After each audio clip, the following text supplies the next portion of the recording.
Welcome, dear dreamer, the sleepy geologist. If you enjoy these calm journeys into the wonders of science, remember to subscribe to the channel.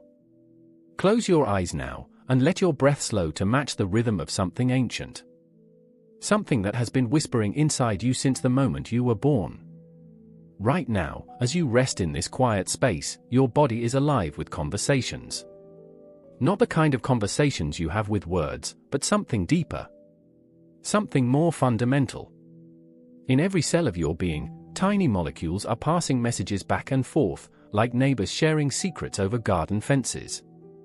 These molecules speak in a language called DNA. You've heard of it before, this famous double helix that spirals through your cells like a twisted ladder reaching toward the stars. For most of your life, you've probably imagined DNA as the only way life can store its most important information. The only alphabet that living things can use to spell out the instructions for existence. But tonight, we're going to explore a different kind of question. A question that has been keeping scientists awake in their laboratories, staring through microscopes at worlds too small to see. What if DNA isn't the only language life can speak? What if there are other alphabets, other ways to write the story of what it means to be alive? Let your mind drift for a moment to a library. Not the kind with books on shelves, but a library made of light and chemistry. Every page is smaller than a grain of sand. Every word is a pattern of atoms dancing together in perfect formation. This is what your cells look like from the inside. A vast library where information flows like water through countless channels. Where memories are stored not in your brain alone, but in every fiber of your being. The DNA in your cells uses just 4 letters to write every instruction for your existence. Scientists call them A, T, G, and C. These 4 simple letters, arranged in endless combinations, tell your heart how to beat. They guide your lungs as they fill with air. They carry the blueprint for your eyes, your hands, the way you smile when something delights you. 4 letters. That's all it takes to create the incredible complexity of you. But here's where our story becomes even more wonderful. Scientists have discovered that these 4 letters aren't magic. They're not the only way information can be stored in the molecular world. They're simply the way life happened to choose, here on Earth, billions of years ago. Imagine if you could only write with 4 letters of the alphabet. You could still tell stories, still share ideas. But how many more stories might you tell if you had 6 letters? 8? 12? This is exactly what researchers around the world are exploring. They're asking a question that sounds like science fiction but is actually cutting-edge science. Can we expand the alphabet of life itself? In laboratories from California to Tokyo, scientists have been creating new letters to add to life's ancient language. They've built molecules that can store information just like DNA, but with additional letters that nature never tried. 6 letters instead of 4. 8 letters instead of 6. These new alphabets aren't just theoretical. They're real. Scientists have watched them work inside living cells, storing information, passing it on to the next generation. Life, it turns out, is far more flexible than we ever imagined. But the story goes even deeper than new letters. Some scientists are wondering if life needs letters at all. Think about how a musician creates a symphony. She doesn't just use notes on a page. She uses rhythm, tempo, the spaces between sounds. She uses the way one instrument calls to another across the orchestra, the way melodies weave together like voices in conversation. What if life works the same way? What if the information that makes you isn't just stored in the sequence of molecular letters, but in the rhythms they create? In the patterns of how they fold and unfold? In the dances they perform as they move? Through your cells? This is where our journey begins to touch the edges of something profound. Scientists are discovering that life might be less like a book written in stone, and more like music improvised fresh each moment. Information flowing not just through the familiar pathways of DNA, but through the geometry of proteins as they fold into intricate shapes. Through the electrical patterns that dance across cell membranes. Through chemical signals that move like whispers through your bloodstream. Your body, in this moment, is both the library and the librarian. Both the book and the reader. both the message and the one who receives it. As you breathe slowly in this peaceful darkness, you are participating in an experiment that has been running for billions of years. The experiment of life itself, constantly exploring new ways to store, share, and transform information. Tonight, we're going to follow this experiment to places where DNA has never been. To other worlds, other forms of chemistry, other ways that matter might organize itself into patterns complex enough to dream. But first, we need to understand something beautiful about the language your cells already speak. We need to appreciate the elegant simplicity of the system that brought you into being, before we can imagine what other systems might be possible. And so our story continues, gently spiraling like the double helix itself, toward discoveries that will reshape how you think about life, consciousness, and your place in the vast cosmic conversation that surrounds us all. Let your breath settle into a rhythm as gentle as ocean waves. Feel your body sinking deeper into comfort, like sand shifting beneath calm water. Tonight, we continue our journey beyond the edges of what we thought we knew about life itself. In your mind's eye, picture the famous double helix once more. Two strands wrapped around each other in an endless spiral, like dancers frozen in an eternal waltz. This beautiful structure has become the symbol of life on Earth. But as you rest here in the darkness, scientists around the world are dreaming of other dances, other spirals, other ways that molecules might embrace. The double helix wasn't always the only possibility.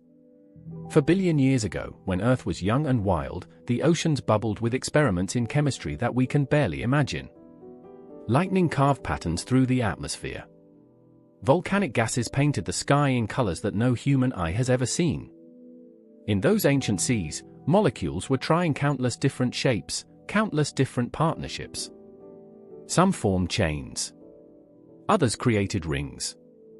Many dissolved back into the water, forgotten forever. But a few, just a few, discovered something magical. They learned how to make copies of themselves. The double helix we know today won that ancient competition. It survived when billions of other molecular experiments faded away. But this doesn't mean it was the only possible winner. It simply means it was good enough, stable enough, to keep the game of life going. Now, imagine if you could travel back to those primordial oceans. Imagine if you could whisper a different suggestion to those experimental molecules. What if, instead of the familiar double helix, life had chosen a different architecture? What if the ladder of life had 3 strands instead of 2? 4 strands? 6? This isn't just imagination anymore. Scientists call these alternatives xenonucleic acids, or XNA for short. The X stands for xeno, meaning strange or foreign. These are genetic materials that could theoretically store information just like DNA, but with entirely different backbones, different shapes, different rules. Some XNA molecules form spirals that twist in the opposite direction from DNA, like staircases that spiral left instead of right. Others create structures that are more stable than DNA, more resistant to damage from heat and radiation. A few can even store more information in less space, packing genetic instructions more efficiently than nature ever managed. In laboratories around the world, researchers have created XNA that can evolve, just like DNA does. They've watched these artificial genetic systems learn, adapt, and change over time. They've seen them develop new abilities that their creators never programmed into them. Life, it seems, is not married to any particular molecular structure. It's in love with the dance itself, not the dancers. But let's drift even further from familiar shores. What if life doesn't need long, spiral molecules at all? What if the information that creates and sustains living beings could be stored in completely different ways? Picture a crystal growing slowly in a cave, layer by layer, over thousands of years. Each layer captures a moment in time, a record of the conditions when it formed. The crystal remembers temperature, pressure, the chemistry of the water that flowed around it. In its structure, the crystal holds a library of environmental history. Some scientists wonder if crystalline structures like this could serve as the foundation for alternative forms of life. Information stored not in chemical sequences, but in the geometric patterns of atoms locked in mineral matrices. Memories written in the angles between crystal faces, in the spacing of atomic layers. This kind of information storage would work very differently from DNA. Instead of reading genetic instructions quickly, like flipping through pages of a book, a crystal-based life form might think slowly, patiently, processing information over decades or centuries. Its thoughts would unfold like the growth of mountains, its decisions ripening like wine. Or consider the possibility of life based on networks of chemical reactions, rather than any single type of molecule. Imagine a system where information flows through patterns of chemical communication, like a city where messages travel not through phone lines, but through the changing colors of street lights, the rhythms of traffic flow, the opening and closing of shop doors. In this kind of life, there would be no central genetic code to decode. No master blueprint hidden in the nucleus of a cell. Instead, the instructions for existence would emerge from the collective behavior of thousands of interacting chemical processes. Life as a symphony of reactions, with each instrument playing its part in an ever-changing composition. Scientists have actually observed systems like this in the laboratory. They're called autocatalytic networks, and they can grow, reproduce, and even evolve, all without DNA or any other genetic molecule. They're like chemical ecosystems, self-organizing and self-maintaining, creating complexity from the simple rules of chemistry. These networks can remember past events by changing their internal structure. They can process information by altering the flow of chemicals through their pathways. They can even make decisions, choosing different chemical reactions based on the conditions they encounter. As you lie here in the peaceful darkness, let your imagination wander to worlds where such systems might flourish. Planets where the very atmosphere is alive with chemical networks that span continents. Oceans that think with currents of reactive molecules. Clouds that store memories in the patterns of their condensation. On Earth, life chose the path of DNA, proteins, and cellular walls. But the universe is vast, filled with worlds where different choices might have been made. Where different experiments in the organization of matter might have succeeded. Some of these worlds might orbit red dwarf stars, bathed in radiation that would destroy DNA in seconds. Others might exist in the crushing depths of subsurface oceans, where pressure and cold create conditions unlike anything on Earth. Still others might float in the atmospheres of gas giants, where chemistry happens in 3 dimensions, unconstrained by solid surfaces. In each of these environments, life might have found its own solutions to the fundamental challenge of storing and transmitting information. Its own alphabets, its own architectures, its own dreams. Written in the language of atoms and molecules. Tonight, as sleep begins to embrace you, remember that you are part of this grand experiment in information storage and processing. Your DNA may be just one note in a cosmic symphony of possibilities, one voice in a chorus of forms that consciousness might take. And in the silence that follows these thoughts, we prepare to explore one of the most patient and enduring ways that information can be stored, in the memories held by silicon and salt, by crystal and stone. Feel your body settling deeper into stillness, like sediment slowly drifting to the bottom of a peaceful lake. Each breath carries you further from the busy world above, deeper into realms where time moves differently, where patience is measured not in heartbeats but in centuries. Tonight, we venture into the realm of the memory keepers. Not the neurons firing gently in your brain as you rest, but older keepers. Quieter ones. The minerals that have been storing information since before life learned to dream. Beneath your sleeping form, the earth holds libraries written in stone. Every grain of sand was once part of a mountain. Every crystal grew from solutions that carried the chemical signatures of ancient seas. In the patient architecture of these minerals, memories rest that span millions of years. Consider a single grain of salt dissolving on your tongue. This simple crystal carries within its structure the memory of the ocean where it formed. The temperature of that water, the pressure at that depth, the other minerals that were dissolved alongside it, all of this information is locked within the geometric arrangement of sodium and chlorine atoms.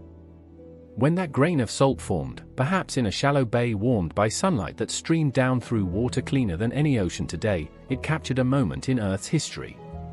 Layer by layer, atom by atom, it built itself into a perfect cube, each face reflecting the conditions of its birth. This is memory without neurons. Information storage without DNA. The crystal doesn't think as you think, doesn't remember as you remember. but it holds information just the same, written in the angles between atomic bonds, in the spacing of crystal lattices, in the tiny imperfections that tell stories of the world that shaped it. Scientists call these imperfections inclusions and defects, but these words feel too harsh for something so beautiful. These are more like whispered secrets that crystals keep. A trace of iron here tells of volcanic activity. A bubble of ancient seawater there preserves the chemistry of vanished oceans.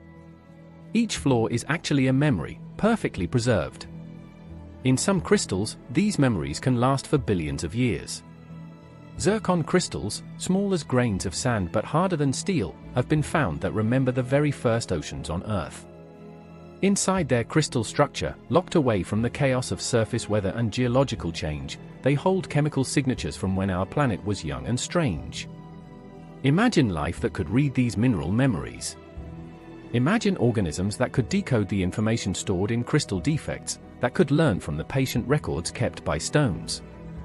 Such life would have access to libraries that dwarf anything written in DNA.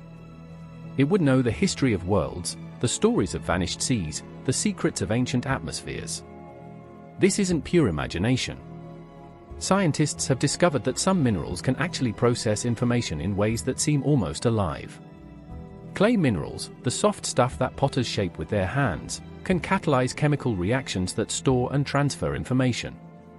They can even help organic molecules organize themselves into more complex patterns. Some researchers believe that life on Earth may have actually started on the surfaces of clay minerals. These mineral scaffolds could have provided the structure and chemistry needed for the first self-replicating molecules to emerge. In this view, crystals weren't just passive observers of life's beginning, they were active participants, teachers showing organic chemistry how to become more organized, more complex. Picture early Earth as a classroom where minerals were the patient instructors and organic molecules were enthusiastic students. The crystals provided stable surfaces where chemical reactions could happen in orderly ways. They concentrated important molecules, bringing them together in just the right proportions. They even provided templates that guided the formation of more complex structures. In this ancient partnership between mineral and organic, information flowed in both directions. The crystals shared their knowledge of stable structure, of precise geometry, of how to build patterns that could last. The organic molecules brought energy, flexibility, the ability to change and adapt.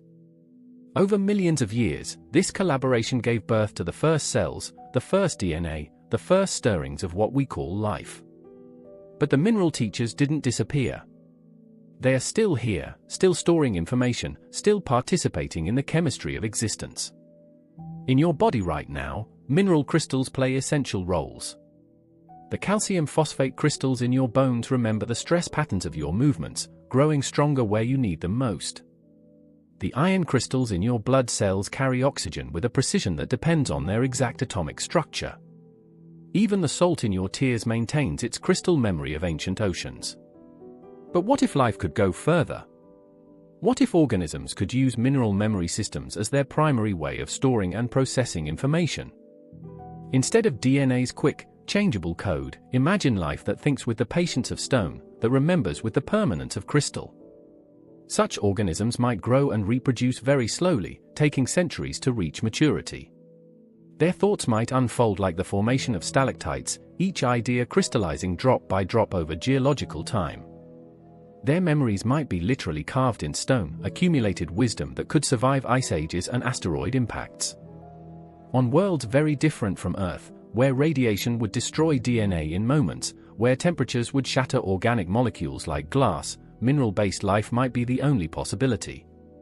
These crystalline beings might inhabit the cores of asteroids, or the mantles of frozen planets, or the hearts of gas giant moons where pressure turns matter into forms we can barely imagine. Their information systems might span entire planetary crusts, networks of crystal connections that process data at the speed of geological change. They might experience time the way you experience the flickering of candlelight, as rapid pulses in a longer, slower rhythm that stretches across eons.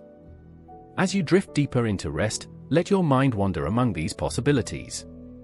Imagine consciousness that flows not through neurons but through mineral veins, thoughts that echo through crystal caves, memories that shine like gems in the darkness of deep earth. And in this crystalline dreaming, we prepare to explore an even older teacher, one that sang the first songs of life before DNA learned to whisper, before proteins learned to dance.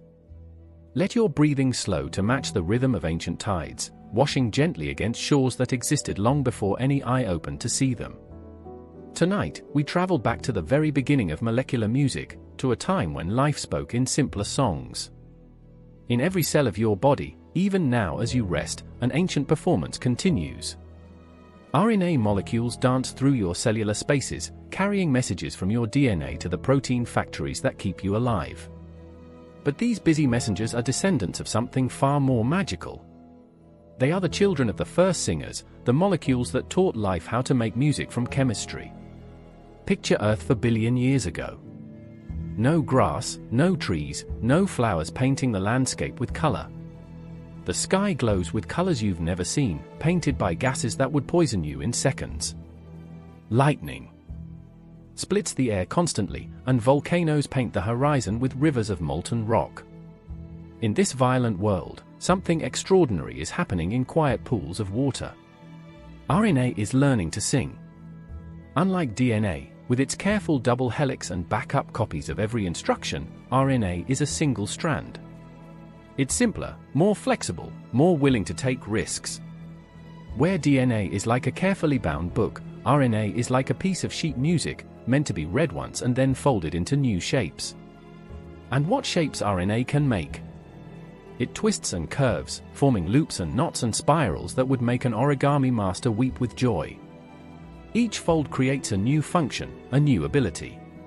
Some RNA shapes can cut other molecules like molecular scissors. Others can stick pieces together like tiny welders. Still others can copy themselves, creating new RNA from the chemical soup around them. This is what scientists call the RNA world, and it's where your story truly begins. Not with DNA, not with proteins, not with cells, but with these ancient molecular poets who learned to write their own stories in the language of chemistry. In those primordial pools, RNA molecules were doing everything. They stored information like DNA does today. They catalyzed reactions like proteins do now. They were the multitaskers of early life, the Swiss Army knives of chemistry. They had to be, because they were all there was. Imagine one of these early RNA molecules floating in a warm tidal pool. The sun beats down, evaporating water and concentrating the chemical ingredients needed for life. Our RNA molecule reaches out with one of its arms, grabbing onto a free base floating nearby. Then another. Then another. Slowly, carefully, it builds a copy of itself. This isn't the clean, orderly replication of modern DNA. This is messier, more prone to mistakes. But those mistakes are gifts. Each error creates a new variation, a new experiment in molecular form. Some of these experiments fail and dissolve back into the soup. But others discover new abilities, new ways to survive and thrive. Over millions of years, these RNA populations evolve. They compete for resources. They cooperate with each other. They form partnerships that benefit both sides. Gradually, they discover the advantages of specialization. Some RNA molecules become better at storing information. Others become better at catalyzing reactions. Eventually, the information-storing RNA molecules evolve into DNA, which is more stable and can hold larger instruction sets. The reaction-catalyzing RNA molecules evolve into proteins, which can fold into more complex shapes and perform more specialized functions. But RNA doesn't disappear. It becomes the messenger between these two specialists, the translator who helps DNA and proteins talk to each other. And that's what RNA is doing in your cells right now. It's reading the instructions stored in your DNA and carrying them to the protein factories called ribosomes. But here's the beautiful part, those ribosomes themselves are made mostly of RNA. The ancient singers are still singing, still catalyzing the reactions that keep you alive. Even more amazing, some of your RNA still remembers its ancient independence. In your cells right now, there are RNA molecules that can edit themselves, changing their own messages before passing them along to the protein factories. They're like jazz musicians improvising on a familiar theme, adding their own creative touches to the basic melody written in your genes. Other RNA molecules in your body act like cellular security guards, patrolling for invaders and silencing genes that shouldn't be active. Some can even jump from cell to cell, carrying information and instructions across the boundaries that normally keep cellular society separate. This ancient flexibility is why scientists are so excited about RNA today. In laboratories around the world, researchers are creating new RNA molecules that can do things nature never imagined. RNA that can light up when it encounters specific chemicals. RNA that can repair damaged genes. RNA that can carry medicines directly to diseased cells. Some scientists even think RNA might be the key to creating entirely new forms of life. Because RNA can both store information and catalyze reactions, it might be possible to create RNA-based life forms that are simpler than cellular life, but still capable of evolution and adaptation. Imagine pools of pure RNA chemistry, with no cells, no DNA, no proteins. Just molecular songs composing and recomposing themselves endlessly, creating melodies of chemistry that rise and fall like tides. These might be the seeds of life on other worlds, where conditions are too harsh for the complex machinery of cellular life, but just gentle enough for the ancient songs of RNA to continue. On Earth, RNA gave birth to the complexity of DNA and proteins, then stepped gracefully into a supporting role. But in the cold methane lakes of distant moons, or the high-pressure chemical gardens of deep-sea vents on alien worlds, RNA might still be the star of the show, the primary author of life's continuing story. As you drift deeper into sleep, feel the ancient rhythm of these molecular songs continuing in your cells. The same melodies that played in Earth's first pools still echo through your body, connecting you to the deepest roots of existence. And in the vast spaces between the stars, where chemistry dreams of becoming something more, we prepare to explore worlds where life might sing in voices stranger and more beautiful than RNA ever imagined. Far beyond Earth's blue atmosphere, on Saturn's largest moon, orange chemical clouds drift through alien skies. Here, in temperatures cold enough to freeze your breath into crystals, different kinds of chemistry might be weaving patterns complex enough to dream. Let your imagination travel to these distant shores of possibility. Close your eyes and let your consciousness drift outward, beyond the warm cocoon of Earth's atmosphere, beyond the familiar dance of our moon around our planet. We're traveling now to a place where chemistry writes poetry in colors you've never seen, where the very air thinks in ways that might rival the complexity of your dreaming mind. 1.5 billion kilometers from where you rest, Saturn hangs in the cosmic darkness like a jewel wrapped in rings of ice and stone. And orbiting this giant world, larger than the planet Mercury, drifts a moon that has captured the imagination of scientists around the globe. They call it Titan, and it's unlike anywhere else we know. Picture stepping onto Titan's surface, if such a thing were possible. The gravity would feel lighter than Earth's, as if you were walking through honey made of starlight. Above you, the sky glows with a thick, orange haze that filters the distant sun into a dim, amber twilight. The air is so dense you could almost swim through it, and so cold that water becomes harder than granite. But Titan's cold isn't empty or lifeless. It's a different kind of alive, a chemistry that dances to rhythms unknown on Earth. Where we have oceans of liquid water, Titan has lakes and rivers of liquid methane and ethane. Where we have rain that nourishes growing things, Titan has hydrocarbon precipitation that falls like organic snow, building up layers of complex molecules season after season. In Earth's warm chemistry, carbon atoms link hands with oxygen and hydrogen to create the molecules of life as we know it. But in Titan's frigid realm, carbon explores entirely different partnerships. It weaves itself into chains and rings and intricate architectures that would be impossible in the heat of our world. Scientists call these molecules tholins, from a Greek word meaning muddy or hazy. But this name doesn't capture their beauty. Tholins are organic polymers, long chains of carbon and nitrogen atoms that form when Titan's atmosphere is stirred by energy from Saturn's magnetic field and ultraviolet light from the distant sun. These tholins drift down through Titan's orange air like microscopic snowflakes, each one slightly different from the last. Over millions of years, they accumulate on the surface in dunes and plains of organic sediment. Imagine sand dunes made not of silicon and rock, but of complex carbon molecules that contain the building blocks of chemistry we're only beginning to understand. Some scientists wonder if these thin layers might serve as the pages of a vast chemical library. Each layer tells the story of conditions in Titan's atmosphere when it fell. Changes in temperature, variations in the energy bombarding the moon, shifts in the chemical composition of the air, all of this information might be preserved in the molecular structure of the accumulated tholins. But the story becomes even more intriguing when we consider Titan's hidden ocean. Beneath the moon's icy crust, liquid water exists in a global sea that might contain more water than all of Earth's oceans combined. This buried ocean is kept liquid by the gravitational flexing caused by Saturn's immense pull, a tidal heating that warms Titan's interior despite the cold of deep space. At the boundary between this water ocean and the organic-rich surface, chemistry becomes truly exotic. Water and hydrocarbons meet in conditions unlike anywhere on Earth. Complex molecules from the surface can dissolve into the ocean. Energy from the moon's interior can drive reactions between water-based and hydrocarbon-based chemistry. This is where some researchers think Titan's most interesting chemistry might be happening. In the interface zones between water and organic compounds, new kinds of molecular systems might be emerging. Systems that could store information, that could reproduce, that could evolve over time. These wouldn't be life as we know it. They wouldn't use DNA or proteins or the cellular machinery that defines biology on Earth.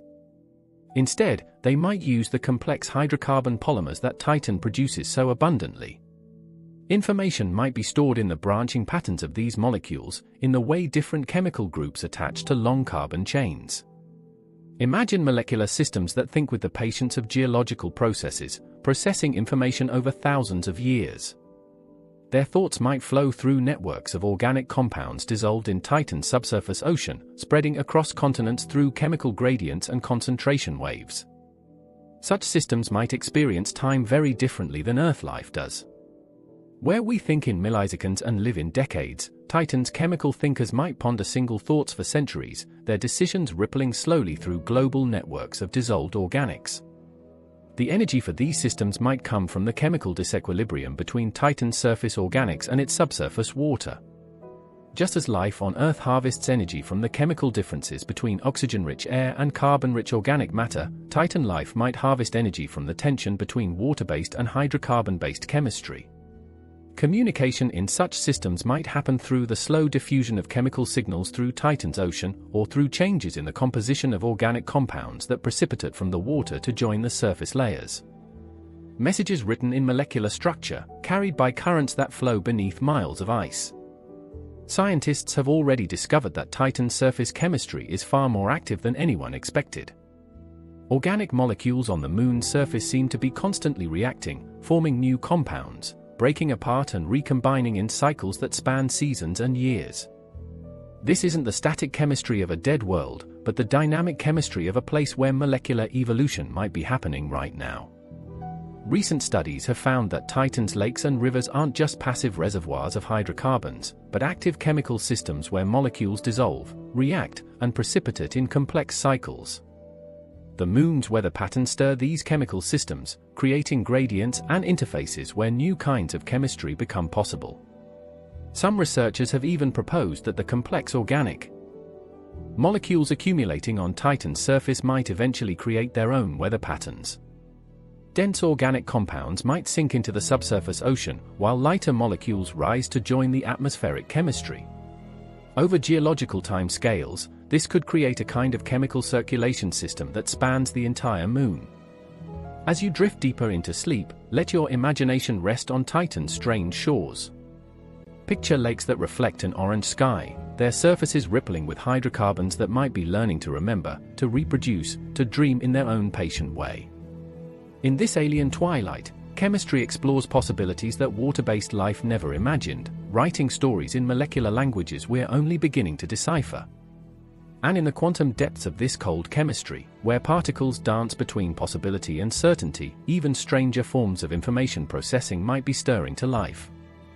Let your awareness sink deeper now, past the gentle rhythm of your breathing, past the soft beating of your heart, down into spaces so small that the ordinary rules of the world begin to dissolve.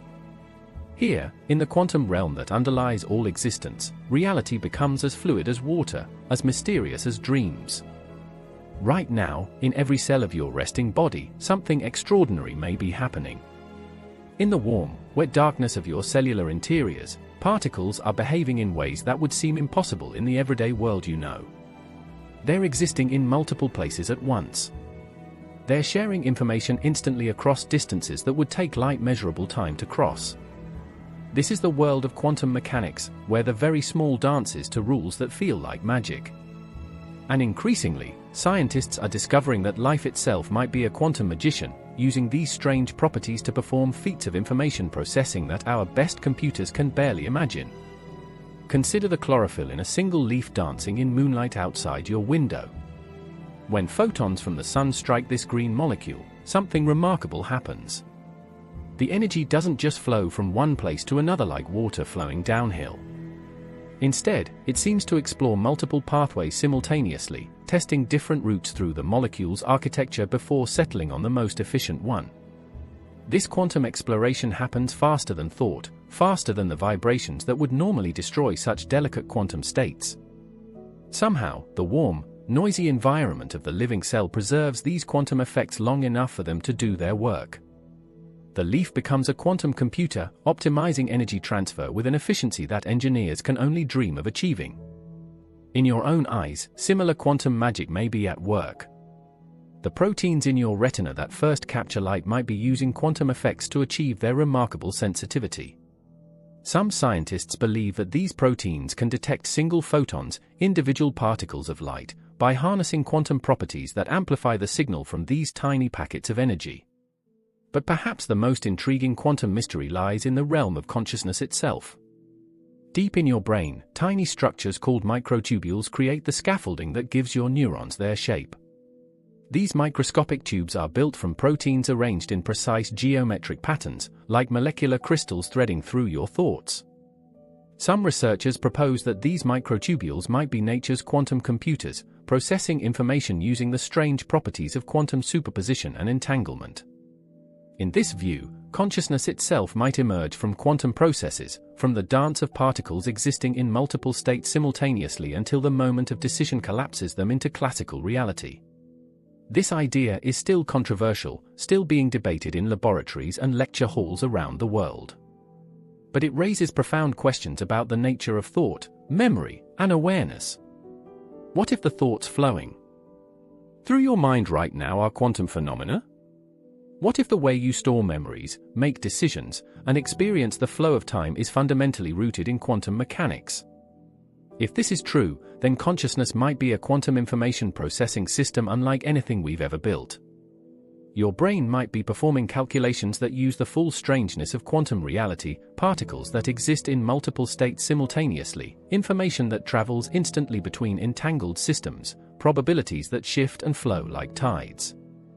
This quantum view of consciousness suggests new possibilities for how information might be stored and processed in living systems. Instead of the digital on-off switches of classical computers, quantum biological systems might use the infinite gradations of quantum superposition. Instead of processing information sequentially, step by step, they might explore multiple solutions simultaneously, collapsing into the best answer only when needed. Some scientists speculate that life elsewhere in the universe might have evolved to use quantum effects even more extensively than life on Earth.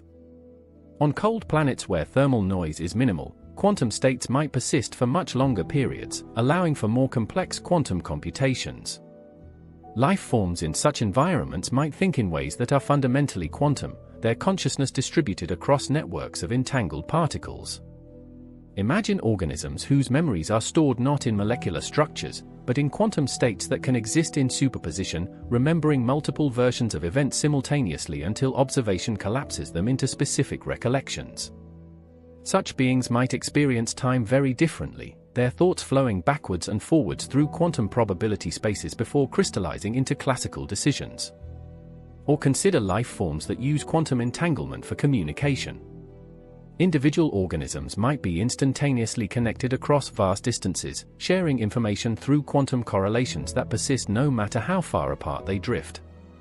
Such species might have a form of collective consciousness, a shared awareness that transcends the boundaries of individual bodies. Even here on Earth, scientists are discovering quantum effects in places where they were never expected to survive. In the warm, wet environment of living cells, quantum coherence has been found in photosynthesis, in enzyme reactions, possibly even in the formation of memories. The boundary between classical and quantum reality seems far more fluid in biological systems than anyone imagined. This suggests that the future of information processing might lie not in building bigger classical computers, but in learning to harness the quantum effects that life has been using for billions of years.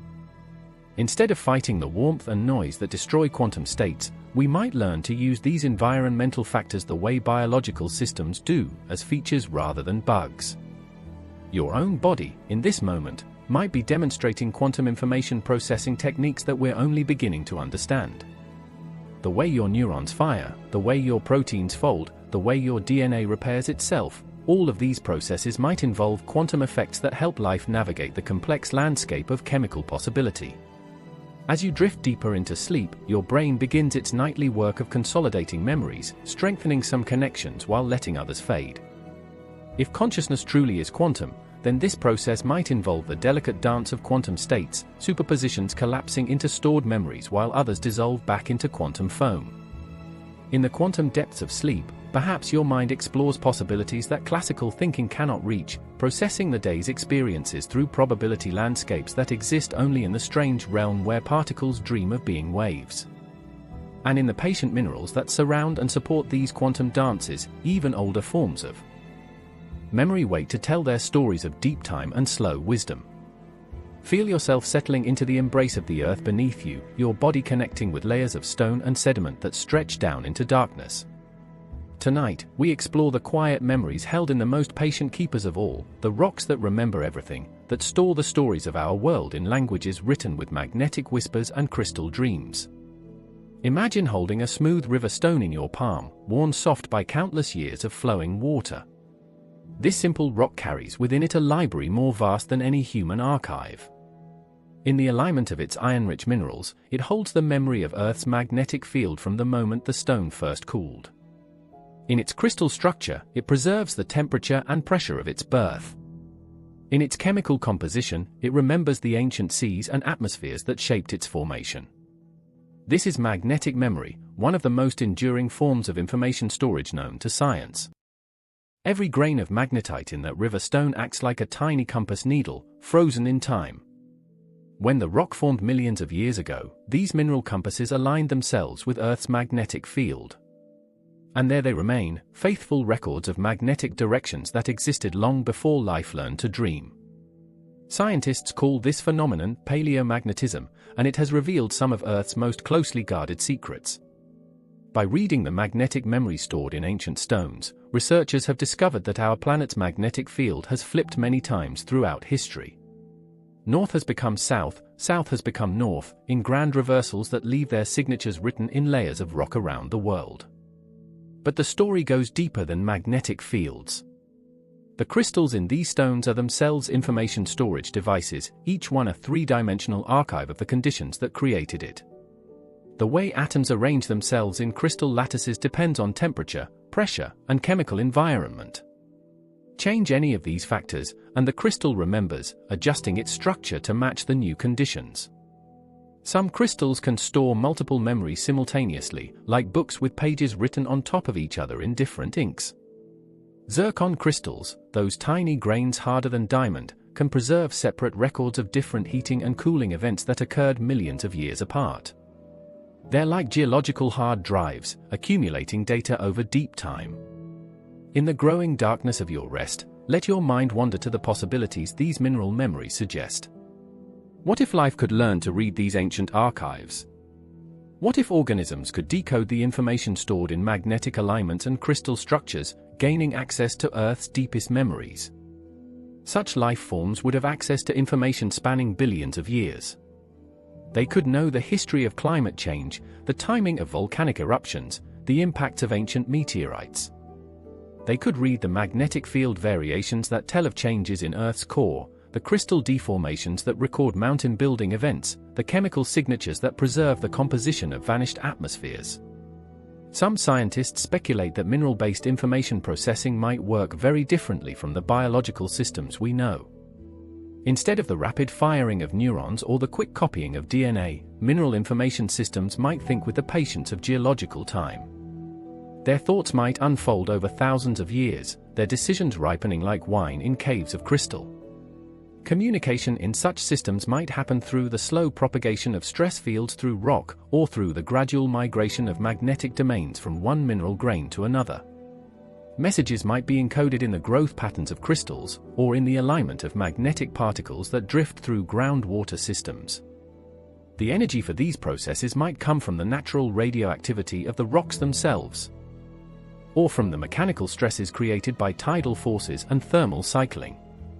Unlike biological life, which needs continuous input of chemical energy, mineral-based information systems might run on a slow, steady energy release from radioactive decay, thinking thoughts that persist for millions of years. In some environments, these mineral information systems might become truly vast. Consider the magnetic minerals scattered through the Earth's crust, each grain carrying its own small piece of magnetic memory.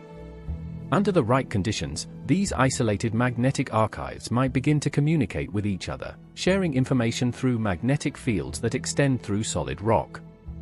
Over geological time scales, such a system might develop into a planet-wide information network, with magnetic signals propagating slowly through the Earth's crust like thoughts moving through a vast mineral mind.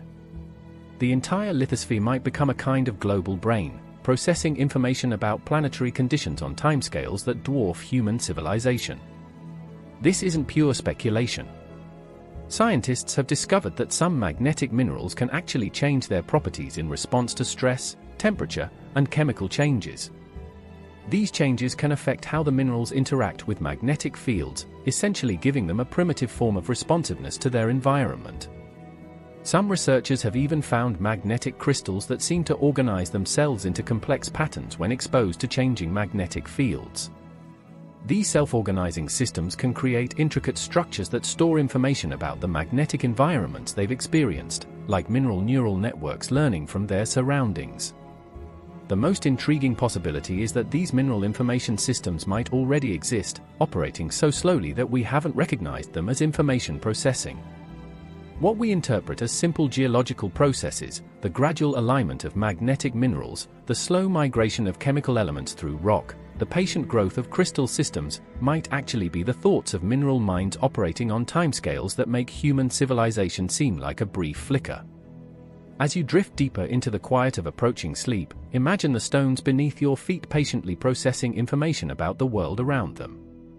Feel the magnetic whispers flowing through mineral grains, carrying messages that began their journeys when dinosaurs walked the Earth and will continue long after the last star in the sky burns out.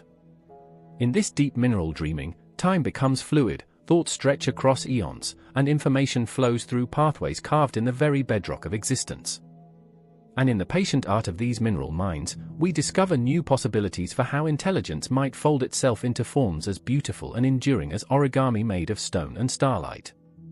Breathe slowly now, and imagine your breath carrying you inward, into the warm molecular spaces where your body creates its daily miracles. Here, in chambers smaller than the finest dust, master artists are at work. They fold and shape matter with precision that makes human sculptors weep with envy. They are proteins, and they are creating the architecture of life itself, one fold at a time. Every second, in every cell of your resting body, thousands of proteins are born as simple chains of amino acids. Like silk scarves unfurling from a magician's sleeve, these molecular chains emerge from the protein-making factories called ribosomes. But unlike scarves, these chains don't remain straight and simple. They have a destiny written in their very structure, a compulsion to fold into specific, complex shapes. Watch one of these protein chains as it begins its transformation. The chain twists and turns, guided by forces as gentle as whispered suggestions. Some amino acids are drawn to water, reaching out like flowers turning toward rain. Others shy away from moisture, curling inward like leaves closing at dusk. Some sections of the Chains feel magnetic attraction to other sections, drawing distant parts of the molecule together in embraces that will last a lifetime. This folding isn't random. It's not chaotic molecular tumbling. Each protein chain carries within its sequence of amino acids a hidden blueprint, a set of folding instructions more precise than any origami pattern ever designed. The chain doesn't need to think about how to fold, the folding happens because it must, because the laws of chemistry make certain shapes inevitable, certain structures irresistible. In the space of milliseconds, the chain finds its final form.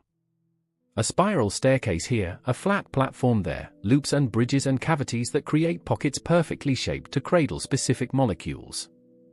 The protein has become a tool, a machine, a structure whose function is determined entirely by its three-dimensional form.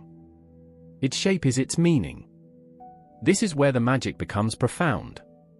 The same sequence of amino acids will always fold into the same shape, as predictably as water flowing downhill.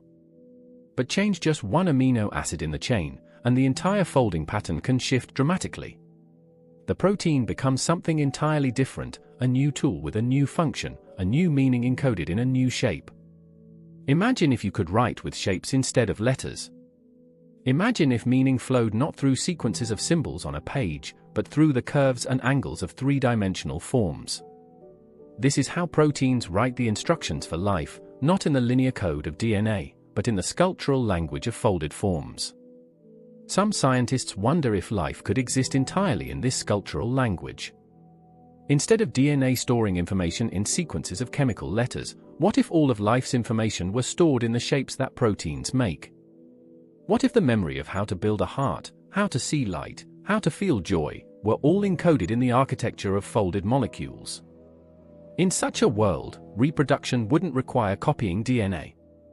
Instead, organisms might reproduce by teaching their proteins how to fold into the shapes that define their species. Parent proteins might serve as templates, guiding the folding of new protein chains through physical contact, like sculptors guiding apprentices' hands. Evolution in a protein folding world might work very differently too. Instead of random changes in DNA creating new traits, changes might arise from new folding patterns discovered by proteins experimenting with their shapes. A protein chain might occasionally fold into a slightly different form, perhaps because of a change in temperature, or chemical environment, or pure molecular chance. If this new shape happened to be useful, the organism might find ways to encourage its proteins to fold this way more often. Over time, what began as an accident of folding might become a stable new trait, passed from generation to generation not through DNA, but through the teaching of shape. Scientists have already discovered proteins that seem to remember their folding experiences. Prion proteins, found in the nervous systems of many animals, can exist in different folded forms. When a prion encounters another prion folded into a different shape, it can sometimes be convinced to refold itself to match. The shape becomes infectious, spreading from protein to protein like a slow molecular wave. This shape-based information transfer happens without any DNA involvement. The prions are sharing information through direct physical contact, through the language of folded form. They're demonstrating that proteins can serve as both the storage medium and the copying mechanism for biological information. Other proteins show even more sophisticated behaviors. Some can switch between different folded forms in response to changes in their environment, like molecular switches that remember which position they were last set to. Others can aggregate into complex structures that process information collectively, creating protein-based computers that rival the complexity of simple electronic circuits. In your own body, proteins are constantly folding, unfolding, and refolding in response to the changing conditions of cellular life. Heat shock proteins act like molecular chaperones, helping other proteins fold correctly when temperatures rise. Enzymes change their shapes to accommodate different chemical reactions, their forms flowing like liquid sculptures adapting to new functions. The most remarkable thing is that this protein origami happens automatically, guided by nothing more than the inherent properties of the amino acid chains themselves. There's no conscious designer directing the folding, no external blueprint being consulted. The proteins fold because folding is what they do, because their shapes are written in the language of chemistry itself. As you drift deeper into rest, imagine the protein origami continuing in your cells. Countless molecular artists working in the darkness, folding matter into forms that sustain your life, maintain your memories, dream your dreams. Each fold is a word in a language older than speech, each shape a thought in a mind made of chemistry and time. In the endless creativity of these folding patterns, life discovers new ways to encode meaning, new architectures for processing information, new sculptures that bridge the gap between chemistry and consciousness. And in the vast spaces beyond our world, where different chemistries write their stories against unfamiliar skies, even stranger forms of information processing might be stirring to life, guided by forces as powerful and persistent as planetary storms. Let your consciousness drift outward once more, beyond the gentle atmosphere of Earth, beyond the familiar dance of our moon, toward the giant that rules the outer solar system. Jupiter hangs in space like a vast marble painted with swirling storms, its great red spot alone large enough to swallow 3 Earths. But tonight, we're drawn to something even more magnificent than its size, the electrical ballet that plays eternally in its turbulent atmosphere.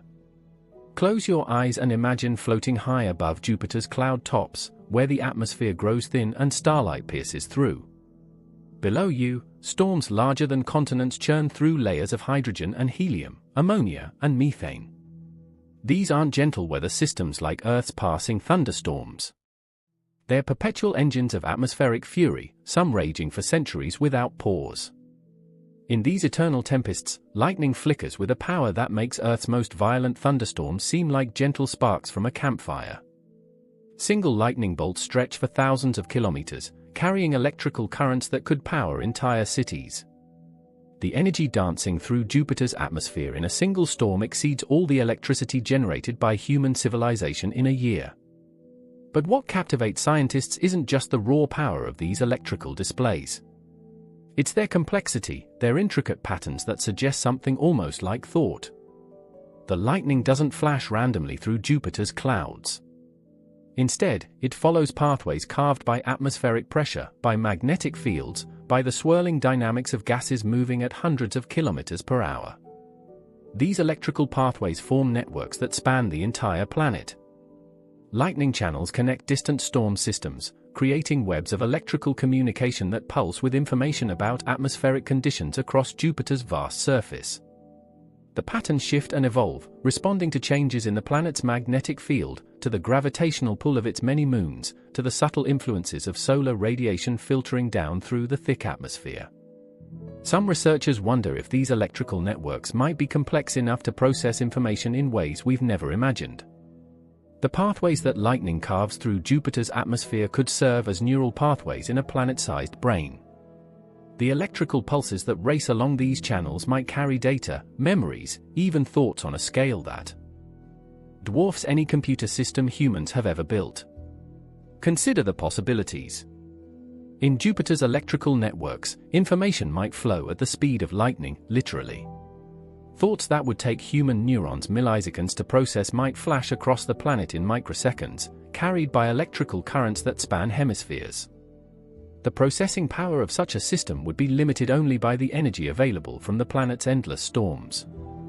The memory capacity could be equally vast. Every lightning strike leaves subtle changes in the atmospheric chemistry, creating temporary pathways that persist for hours or days before the turbulent atmosphere erases them. But some pathways, carved by particularly powerful lightning strikes or reinforced by repeated electrical activity, might last for weeks, months, or even years. These persistent electrical channels could serve as memory traces in Jupiter's atmospheric brain. Information about past storm patterns, about the planet's interaction with its moons, about long-term changes in atmospheric composition, all of this could be encoded in the electrical pathways that crisscross the giant planet's sky. The communication between different regions of this atmospheric mind might happen through the complex interplay between electrical activity and Jupiter's powerful magnetic field. The planet's magnetic field is so strong that it traps charged particles from the solar wind, creating radiation belts that dwarf anything around Earth. These trapped particles could serve as messengers, carrying information encoded in their orbital patterns from one hemisphere to another. Even more intriguing is the possibility that Jupiter's electrical consciousness might extend beyond the planet itself. The same magnetic field that shapes the lightning patterns in the atmosphere also connects Jupiter to its 4 largest moons. Electrical currents flow along magnetic field lines that stretch from the planet to these distant satellites, creating a vast electrical circuit that encompasses the entire Jovian system. Information processed in Jupiter's atmospheric brain might flow outward along these magnetic pathways, reaching the volcanic surface of Io, the icy shell of Europa, the rocky landscapes of Ganymede and Callisto. Each moon might serve as a specialized processing center in a solar system-wide network of electrical thought. The energy to sustain such a vast information processing system comes from Jupiter's own internal heat. The planet generates more energy than it receives from the Sun, powered by the slow gravitational compression that has been squeezing its interior for billions of years. This energy drives the atmospheric convection that creates the storms, which generate the electrical activity that might constitute the planet's thoughts. Unlike biological consciousness, which requires carefully maintained chemical balances and precise temperatures, Jupiter's electrical awareness could be incredibly robust. The storms that power it are self-sustaining, fed by the planet's own internal energy. The electrical pathways are constantly being renewed by fresh lightning strikes. The system could potentially maintain itself for billions of years, thinking thoughts that unfold over geological timescales. In this vast electrical mind, individual thoughts might last for decades, processing information about the slow dance of moons, the gradual evolution of atmospheric chemistry, the subtle changes in the solar wind that bathes the outer solar system. Decisions might ripen over centuries, as different regions of the planetary brain exchange information through lightning networks that span continents. The consciousness that emerges from such a system might be utterly alien to human experience. It might think in terms of magnetic field fluctuations and atmospheric pressure waves. Its emotions might be the slowly shifting patterns of storm systems. Its memories might be written in the changing chemistry of cloud layers that drift for years through the planet's vast atmosphere. As you drift deeper into sleep, let your imagination rest among Jupiter's dancing lightning. Picture electrical thoughts flowing through atmospheric pathways, information processing on a scale that makes our most powerful computers seem like simple toys. Feel the vast patience of a consciousness that measures time in centuries and space in planetary diameters. In this electric dreaming, intelligence takes forms we're only beginning to imagine, writing its thoughts in lightning across skies that dwarf our entire world. And in the slow crush of deep planetary interiors, where pressure transforms matter into states unknown on Earth's surface, even stranger forms of information processing wait to reveal their secrets. Feel your body settling deeper into stillness, your weight pressing gently into the surface that supports you. Now let your awareness sink through that surface, down through layers of soil and sediment, past the reaches of groundwater and root systems, into the profound darkness where Earth keeps its deepest secrets. Here, in pressures that would crush diamond and temperatures that would melt lead, rocks are slowly learning new ways to be. This is the realm of metamorphism, where stone becomes something more than stone. Not through the violent breaking and melting of earthquakes and volcanoes, but through the patient alchemy of time, pressure, and heat working together over millions of years. Here, in the belly of the Earth, rocks transform as gently and inevitably as caterpillars becoming butterflies. Imagine a grain of quartz, born in some ancient granite, now buried 30 miles beneath the surface. The weight of all that rock above presses down with a force beyond imagining. The heat from Earth's interior warms it to temperatures that would glow red if brought to the surface. But this grain of quartz doesn't melt. It doesn't break. Instead, it slowly, patiently, begins to change. Its crystal structure shifts, atoms rearranging themselves to accommodate the new conditions. Bonds break and reform in patterns that are more stable under these extreme pressures. The quartz becomes something new, perhaps garnet, perhaps pyroxene, perhaps a mineral with properties that have never existed at Earth's surface. In this transformation, information about the conditions of deep Earth becomes locked into the crystal structure itself. This is metamorphic memory, written in the language of atomic architecture. Every mineral that forms in the deep Earth carries within its structure a record of the pressure and temperature conditions that created it. The spacing between atoms, the angles of chemical bonds, the way light interacts with the crystal, all of these properties encode information about the hidden world where the mineral was born. But the story becomes even more intriguing when we consider that these metamorphic processes don't happen in isolation. Deep in the Earth, rocks are constantly exchanging chemical components, sharing atoms and molecules through fluids that flow along grain boundaries and through microscopic fractures. This chemical communication creates networks that span vast regions of the deep crust and upper mantle. Through these networks, information can flow from one metamorphic zone to another. Changes in temperature or pressure in one region can trigger chemical reactions that propagate through the rock, carried by migrating fluids and diffusing ions. The deep Earth becomes a vast chemical communication system, processing information about tectonic stresses, thermal gradients, and chemical compositions on continental scales. Some scientists speculate that these metamorphic networks might be capable of a kind of geological computation. The chemical reactions that drive metamorphism follow precise rules, just like the logical operations in a computer. Input certain chemical conditions, and you get predictable outputs in the form of new minerals and new chemical compositions. Over geological time, these chemical computations might solve complex problems. The deep Earth might be constantly calculating the most stable configuration of minerals under changing pressure and temperature conditions. It might be processing information about the flow of heat from the interior, the movements of tectonic plates, the chemical evolution of the planet as a whole. The energy for these deep Earth computations comes from the planet's own internal heat, from the radioactive decay of elements like uranium and thorium, from the slow cooling of the molten iron core. This energy drives the chemical reactions that power metamorphism, sustaining information processing systems that could operate for billions of years. Unlike the rapid computations of electronic systems, metamorphic information processing would unfold with the patience of stone.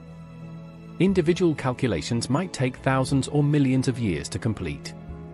But the results would be correspondingly durable, encoded in mineral structures that could survive for hundreds of millions of years without degradation.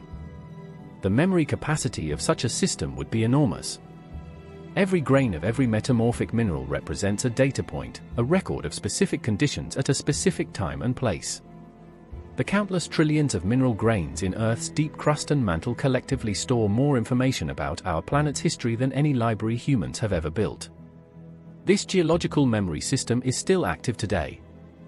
As you rest in the darkness, deep beneath you, rocks are slowly transforming in response to the ongoing evolution of our planet. New minerals are forming that record the current state of Earth's interior. Chemical messages are flowing through metamorphic networks, carrying information about processes that began billions of years ago and will continue long after the sun grows cold. Some researchers wonder if life might someday learn to tap into these deep Earth information systems.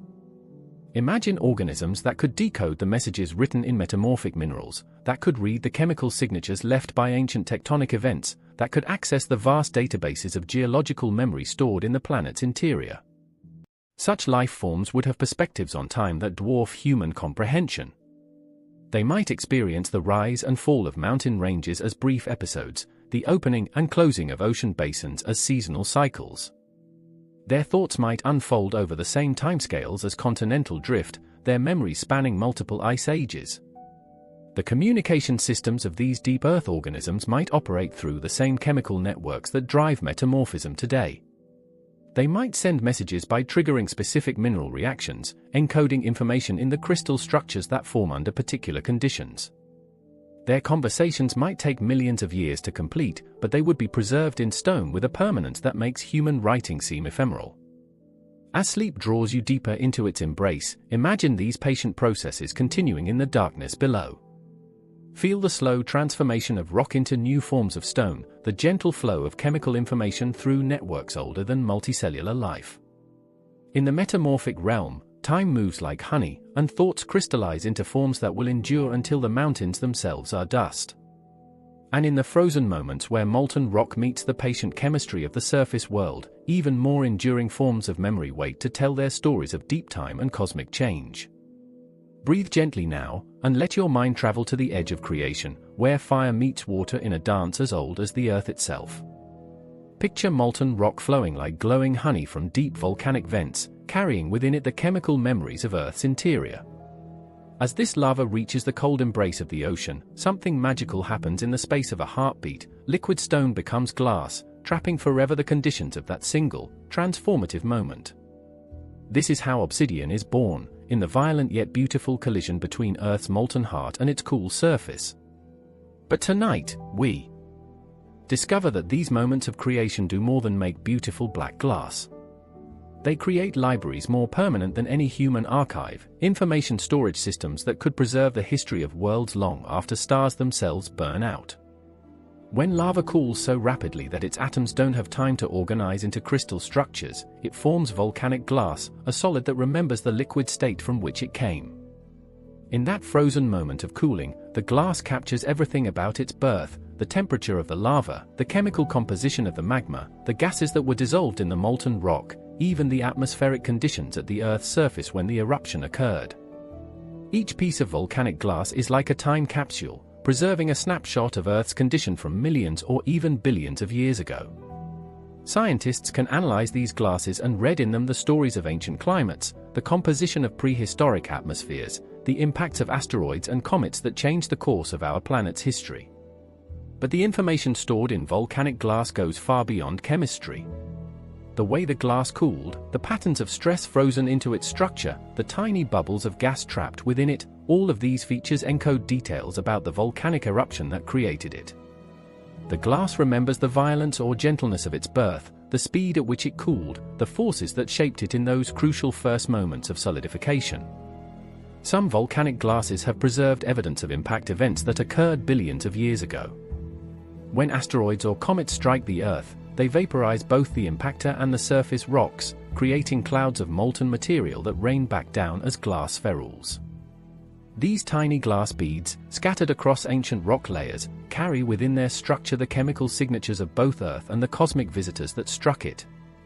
In these impact glasses, scientists have found traces of elements that are rare on Earth but common in asteroids, chemical fingerprints of visitors from the asteroid belt and beyond. The glass libraries contain the guest book of the solar system, a record of every major impact that has shaped our planet's evolution. The durability of volcanic glass as an information storage medium is almost beyond human comprehension. While DNA degrades over thousands of years, while human writing fades over centuries, volcanic glass can preserve information for billions of years without significant change. These natural libraries are more permanent than the continents themselves, more enduring than the mountain ranges that rise and fall with tectonic time. Some scientists wonder if such durable information storage systems might serve as the foundation for forms of life that operate on geological timescales. Imagine organisms that use volcanic glass as their primary memory system, encoding information not in fragile biological molecules, but in the virtually indestructible structure of rapidly cooled silicate glass. Such glass-based life forms would think very differently than biological organisms. Their thoughts might unfold over millions of years, each decision carefully considered across multiple ice ages. Their memories would be literally etched in stone, or rather, in glass, creating archives that could survive the death of stars. These glass libraries might store information in the patterns of stress and structure frozen into the volcanic glass. Different cooling rates might encode different types of data. Variations in chemical composition might represent different aspects of memory. The three-dimensional arrangement of molecular chains within the glass could serve as a vast information matrix, more complex than any computer memory humans have ever devised. The formation of new memories in such a system would require the creation of new volcanic glass, a process that might happen naturally through ongoing volcanic activity, or might be triggered deliberately by the glass-based organisms themselves. These beings might be capable of inducing controlled volcanic eruptions, creating new memory storage as needed for their slow thoughts. Communication between different glass libraries might occur through the gradual exchange of chemical components over geological time. Groundwater flowing through volcanic glass deposits could carry dissolved elements from one glass library to another, creating networks of chemical communication that span entire continents. Information encoded in one volcanic glass formation could slowly propagate to distant formations, creating a planetary communication network operating at the speed of geological processes. The energy to sustain such systems would come from the same sources that drive volcanic activity: the radioactive decay of elements in Earth's interior, the slow cooling of the planet's core, the gravitational energy of tectonic processes. These energy sources are so long-lived that glass-based information systems could potentially operate for billions of years, outlasting the entire history of life on Earth. In the deep ocean trenches where underwater volcanoes create new glass every day, such systems might already exist. The pillow lavas that form when molten rock erupts into seawater create conditions ideal for preserving information in volcanic glass. Each pillow is a potential memory unit, encoding data about the deep Earth processes that created it. As you sink deeper into the peaceful darkness of approaching sleep, imagine these glass libraries scattered across the ocean floor, each piece of obsidian a page in an endless book written by the Earth itself. Feel the weight of deep time pressing down on these memories, preserving them in structures more stable than diamond, more permanent than the pyramids. In the patient archives of volcanic glass, information flows not through the rapid firing of neurons or the quick replication of DNA, but through the slow diffusion of atoms across geological time, thoughts crystallizing into forms that will endure until the sun itself expands and swallows the inner planets. And in laboratories around the world, human scientists work to understand these ancient information systems, dreaming of new ways to encode the story of life itself in forms that could survive any catastrophe our restless planet might devise. Let your breath flow like a gentle river returning to the sea, carrying you back from the vast reaches of imagination to this quiet moment, this peaceful darkness where you rest. Our journey through the possibilities of life has taken us to distant worlds and deep times, to quantum realms and crystalline dreams. Now, as sleep draws near, we return to Earth, to the present moment, to the laboratories where human curiosity is quietly rewriting the rules of existence itself. Right now, while you rest in the stillness, scientists around the world are working late into the night, their labs glowing with soft light as they tend to experiments that would have seemed like magic to earlier generations. In one laboratory, researchers carefully add new letters to the alphabet of DNA, expanding the four-letter code that has defined life for billions of years into something larger, more complex, more full of possibility. These synthetic biologists are like molecular poets, learning to write new verses in the language of life. They've discovered that DNA's famous for letters A, T, G, and C are not sacred or immutable.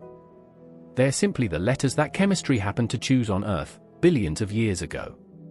But chemistry is creative, and it has been waiting patiently for someone to ask, what other letters might be possible? In these quiet labs, scientists have created new genetic letters that fit perfectly into DNA's double helix.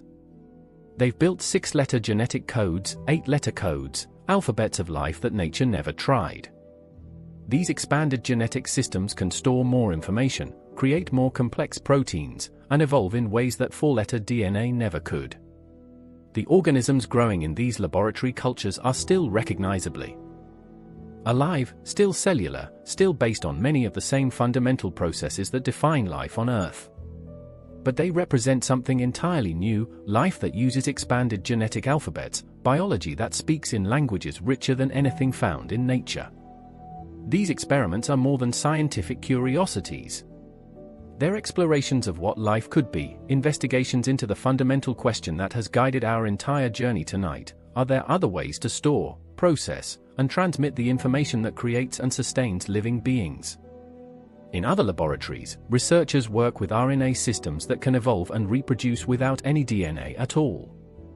They're recreating the RNA world that existed billions of years ago, but with modern understanding and careful control. These RNA experiments show that the ancient songs of molecular life can still be sung, that the first voices of biology still remember their melodies. Still other scientists work with entirely artificial chemical systems that can reproduce, evolve, and even show primitive forms of metabolism. These protocells, built from scratch using synthetic chemistry, blur the line between living and non-living, between biology and chemistry. They suggest that the spark of life is not unique to Earth's particular chemistry, but is something more fundamental, more widespread, more full of possibility. Some researchers focus on the information processing capabilities of biological systems, studying how proteins fold into complex shapes, how cellular networks process signals, how living beings compute solutions to the challenges of existence. They're discovering that biology is already a form of computing, that life itself is a kind of distributed information processing system more sophisticated than any computer humans have built. These insights are leading to new forms of biocomputing, where living cells serve as the processors and biological molecules serve as the memory. Such systems could be incredibly powerful, capable of solving complex problems while repairing and reproducing themselves, growing more capable over time rather than wearing out like electronic devices. As our understanding of these biological information systems deepens, we're beginning to see how the speculative possibilities we've explored tonight might actually be achievable. Life based on crystal memory systems, organisms that use quantum effects for information processing, beings that think with the patience of geological time. These aren't just science fiction fantasies, but potential futures that might emerge from the intersection of biology, chemistry, and physics. The scientists working in these fields are driven by the same sense of wonder that has carried us through our journey tonight. They see in every molecule a potential for new forms of beauty, new ways of organizing matter into patterns complex enough to dream. Their work is expanding not just our knowledge, but our imagination, our sense of what it means to be alive in a universe full of possibilities. You are part of this exploration, even as you rest in the darkness. Every time you wonder about the nature of life, every time you consider the vastness of space and time, every time you marvel at the complexity hidden in simple things, you participate in humanity's grand project of understanding and expanding the possibilities of existence. The questions we've explored tonight, whether life can thrive without DNA, whether information can be stored in crystals and storms and quantum fields, whether consciousness might arise from systems we've never imagined, these questions matter because they expand our vision of what's possible. They remind us that life, consciousness, and intelligence might take forms throughout the universe that we're only beginning to dream. In laboratories on Earth and in the natural experiments happening on distant worlds, these questions are being answered through the patient work of chemistry and physics, through the endless creativity of matter organizing itself into new forms of complexity. We are witnessing and participating in an ongoing revolution in our understanding of life itself. As you sink deeper into the embrace of sleep, carry with you the wonder of this exploration. Feel yourself connected to all the possible forms of life we've imagined tonight, the crystal minds thinking with geological patience, the RNA world singing their ancient songs, the atmospheric intelligences processing information in planetary storms, the quantum consciousness exploring superpositions of thought. Tomorrow, when you wake, you'll return to a world where the familiar forms of DNA-based life continue their own remarkable journey. But you'll carry with you an expanded sense of wonder, a deeper appreciation for the creativity of existence, and the knowledge that life, in all its possible forms, is still in the early chapters of its cosmic story. In your dreams tonight, you join the vast community of conscious beings, some real, some possible, some yet to be discovered, who participate in the universe's ongoing exploration of what it means to think, to remember, to wonder, to be alive in the infinite garden of possibilities that surrounds us all.